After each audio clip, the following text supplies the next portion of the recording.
Hello, I'm Dr. Terry James Gingrass, and this is Dr. G's ADHD Chat, the show designed to make the world safe for ADHDers.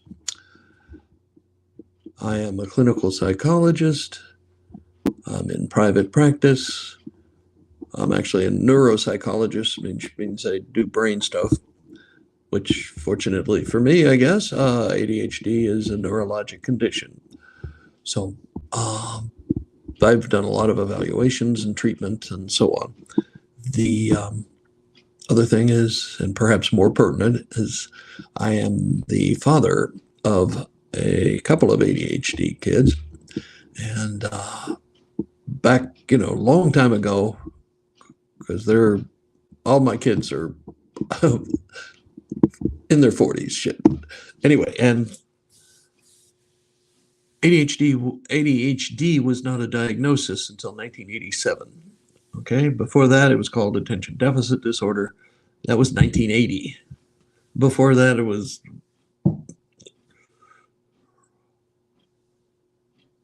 reactive hyperkinesis of childhood, something like that. Anyway, it was suggesting that the only real symptom was hyperactivity, and that you'd grow out of it when you got to be an adult. And we know that's not true. A sizable portion of people have some diminution of symptoms and stuff as they mature, but most of them will tell you, virtually all of them in my experience will say that, yeah, I still got it. It's not as hard to manage as it was. But today I want to talk about something a little different. I've been spending a lot of time talking about ADHD. Oh, thank you. About ADHD and about somebody just gave me a thumbs up. Anyway, and I'm talking about the different kinds of things that kids do and the how it affects them and that sort of stuff. But as a former systems theorist, I have neglected possibly the most important part of it, which is the parent's role in all this. Okay? Now, parents, a lot of times, well, you've got a kid, he's got neurologic conditions, it's called ADHD, and these are the things you can do about it.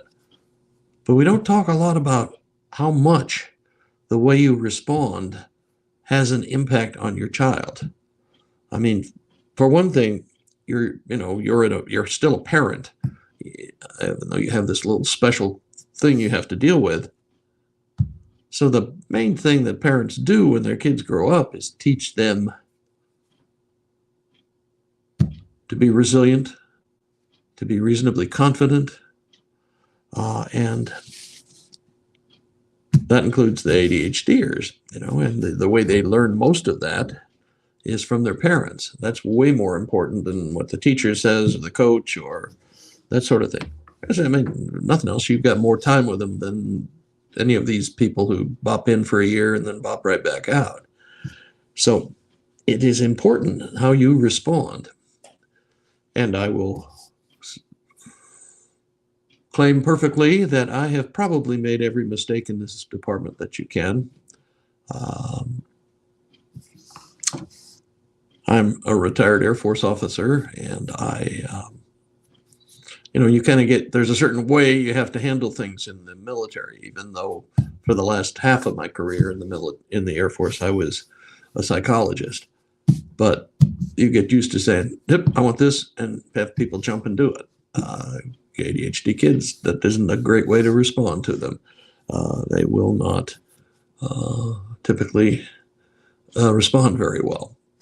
So, I mean, there are some kind of general rules, okay? I don't want to take this out too long, but the first thing is you have to maintain a calm demeanor. You need to be calm, cool, collected, however you want to look at that. That is absolutely super important, because if you've ever Well, I've seen it a lot. You know, kid will be throwing a temper tantrum, and then the parent comes in, one of the parents, usually the dad, comes in and throws a temper tantrum too. So then you got two of them, and all that does is escalate everything. It's not the best way to handle stuff. You need to be calm, collected, cool. You need to be. Well, I wrote a book called Strategic Parenting, ADHD Strategic Parenting, and that's the way you have to think. If and if you're not sure the difference between tactical and strategic, the tactical is how you win a battle. Strategic is how you win the war. Okay, so what we're talking about, if you're just arguing about making the bed, and you yell and scream and jump up and down and threaten punishments and all that stuff until he finally or she finally makes the bed, that's tactical. Okay, and you're going to pay for that down the line. Okay, it's not over. Okay, and the real deal, you need to think through. Okay, and as the adult in the home, you have to be the one who does the research and tries to get some knowledge about ADHD. You know, read books, get a Google search for ADHD, read Attitude magazine. WebMD has some not great articles, but they're pretty good. And the you have to work from a knowledge base. You know, if you don't understand what's going on, a kid looks like he or she, they're just being a behavior problem. But that's not really what's going on. And we know that. What's really going on is that their dopamine levels are terribly low.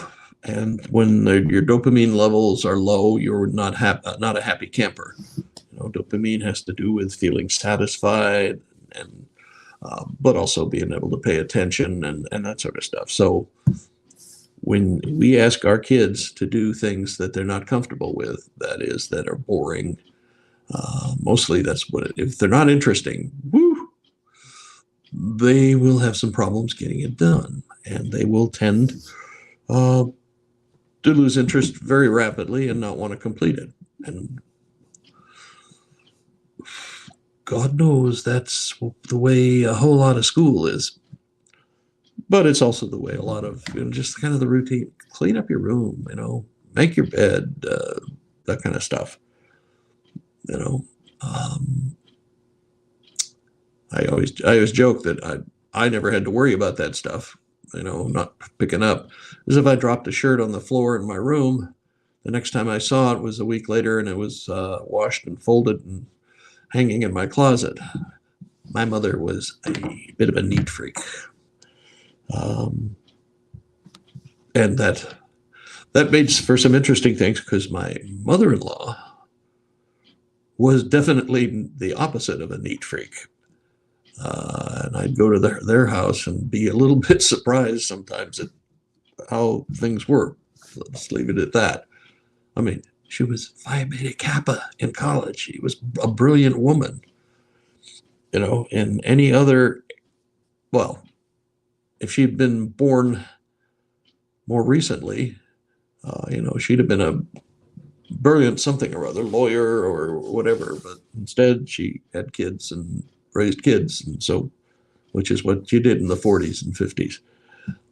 Anyway, that was a bit of an offcut, but you need to be strategic about it, and by that I mean you need to be thinking about, okay, what's going on here really? Okay, let's throw out the antisocial kind of explanation for the behavior. That's not a behavior problem typically. It's a neurologic condition. What's been going on is he just, or she, I have troubles with this pronoun game we've started playing in society, but basically the deal is you have to know that your child isn't going to tolerate stress very well and is under more stress than a kid who doesn't have ADHD, because more things are painful, more things bother them, more things stress them, more things require extra effort. And so you need to be thinking about that before you just reflexively uh, respond, and make the situation worse. I mean, I will tell you bluntly that I frequently didn't do things that made the situation better, and well, the whole family, we were a military family. My wife is a military brat. Her dad was a colonel, uh, and my dad was in the Army in World War II. He was a drill instructor, dip. So I didn't get to talk back much. Let's put it that way.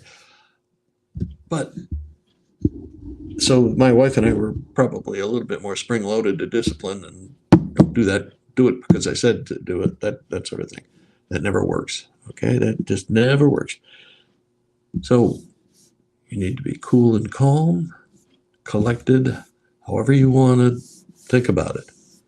And one of the best things you can do, if that's not the way you respond naturally to things, is learn how to slow yourself down, meditate, relaxation training, whatever you want to call it. But start studying a couple of those different techniques, and I will tell you, I have a lot of experience as a hypnotherapist and a stress management guy and that sort of stuff. So I know a lot about this thing. So one of the things you got to do is recognize that not every technique is going to work for everybody. You have a certain way of representing the world. You look at the world in a certain way. You could be a linear, logical language kind of person in that case. You will respond to painted word pictures of things. Some people are more visual spatial, and you need to have more visual spatial symbolism in your stuff. Some people are kinesthetic. That is, they need to be doing something. There's a great relaxation technique called progressive muscle relaxation, which involves tightening your muscle groups, hold, and then let go. And by the time you've gone through 16 to 18 muscle groups, you're relaxed. As a matter of fact, that's the one I use when I'm speaking to an audience of people I don't know very well, because it works 100%. There's nobody who won't respond to that. Okay, but you need to do some things that'll help you calm down and stay cool in the crisis situation. One person out of control is bad. 2 or 3 people out of control is a riot. Okay, and you don't want to have that in your home. So and you want to study, you want to learn about ADHD. It's important, I think, that you learn what ADHD really is, so you understand what's going on, and you'll be able to pick things up instead of it looks like a behavior problem. Kids throwing a tantrum, it just looks like a behavior problem, but it's a neurologic condition. Okay, and so punishment is not the secret. Punishment is not the solution. You need to know about ADHD and how it's affected by neurotransmitter in his or her brain that aren't doing the job the way they should. Okay, I'm going to drop it right here. I've still got some other things. I'll include that next week. But we're all parts of different systems, okay? And the family system is you and your kids and whoever else you may have living in the house, an in-law or something like that. That's the family system, okay? And you are a significant, if not the most important part of that system. And the way you handle things determines how well your system coordinates and reacts together. Okay, so I'm Dr. Terry James Gingrass. This is Dr. G's ADHD Chat, and we're trying to make the world safe for ADHDers because we need them. Okay, we need people who think outside the box, people who solve problems that neurotypical brains tend to ignore or not be able to solve. So we need some of those folks, and but we need them resilient and and fairly confident, and that's where how you raise them growing up. It's hard to be confident if all you ever got was criticism, and so that's a huge deal, and one you need to be concerned about. Okay, my website is terrygingrassphd.com. We are in the midst of restructuring that a little bit,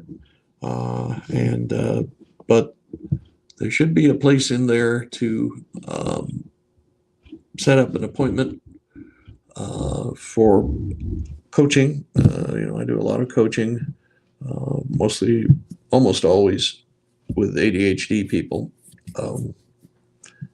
and that's a I enjoy ADHD people. I find them to be creative and have good senses of humor, a lot of energy and enthusiasm, and I kind of like being around those folks and teaching them how to compensate and how to deal with those. So you can sign up for some of that.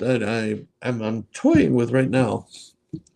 I have a course on parenting, of course, don't we all? And I also am considering a membership group.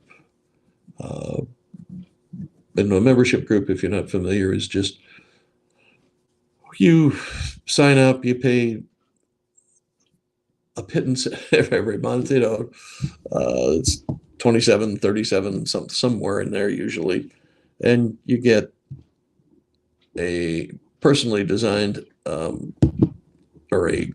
it's designed for the group, basically presentation on some aspect of ADHD. I'll do a Q&A 1 week, and sort of we'll wing it for the third week, and the fourth week we just say hi. Okay, and that is obviously prone to being adjusted by the group. As people want, oh, I'd like to see this. Oh, I'd like to do that. Hey, great, we can do that. I've been doing this for close to 10 years now, and I look forward to getting word from people about what kind of topics they'd like me to cover, and what kind of